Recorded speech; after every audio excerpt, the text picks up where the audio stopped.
सभी को राधे राधे। आज की इस वीडियो में हम सुनेंगे माघ मास का 10वां अध्याय। तो आइए सुनते हैं।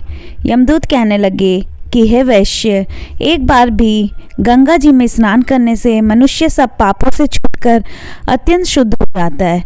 जो गंगा जी को दूसरे तीर्थों के समान समझता है वह अवश्य नरक में जाता है। भगवान के चरणों से उत्पन्न हुई गंगा के पवित्र जल को श्री शिव जी अपने मस्तक में धारण करते हैं।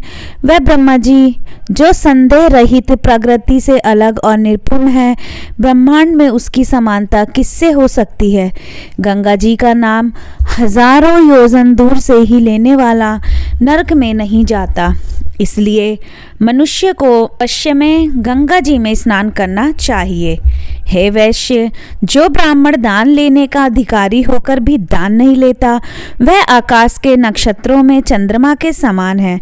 जो कीचड़ से गौ को निकालता है, जो रोगी की रक्षा करता है या जो गौशाला में मरते हैं वो आकाश में तारागण होते हैं।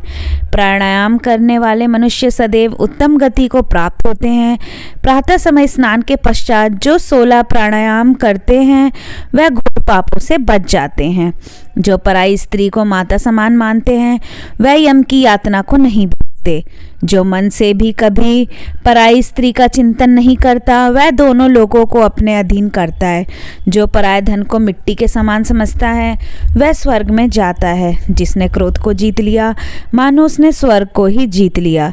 जो माता पिता की सेवा देवता तुल्य करता है वह यम द्वार नहीं देखता, और जो गुरु की सेवा करते हैं वह ब्रह्मलोक को प्राप्त होते हैं।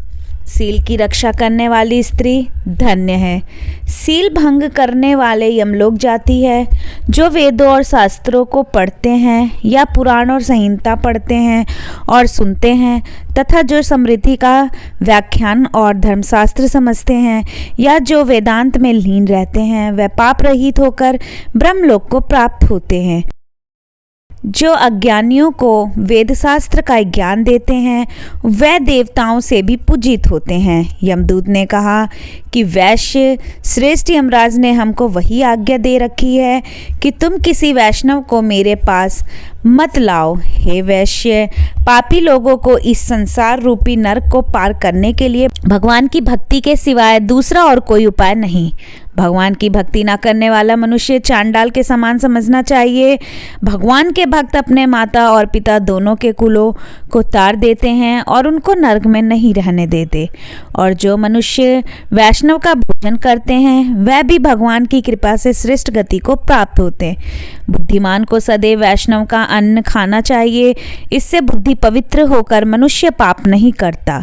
गोविंदाय नमः इस मंत्र का जाप करता हुआ जो मनुष्य मृत्यु को प्राप्त होता है वह परम धाम को प्राप्त होता है, इसमें कोई संदेह नहीं है। जो ओम नमः भगवते वासुदेवाय इस मंत्र या ओम अष्टाक्षर मंत्र का जाप करता है उसके ब्रह्म इत्यादि बड़े पाप नाश हो जाते हैं। तो यहाँ पे हमारा 10वां अध्याय समाप्त होता है। इसी तरीके के अन्य अध्यायों को सुनने के लिए मेरे साथ जुड़े रहें अपने चैनल भक्ति दीपिका पर। और वीडियो को पहली बार देख रहे हैं तो लाइक कीजिए, शेयर करिए, और अगर चैनल पे नए हैं तो चैनल को सब्सक्राइब करिए, बेल आइकन दबाइए जिससे आपको आने वाली वीडियो की नोटिफिकेशन मिल सके। धन्यवाद।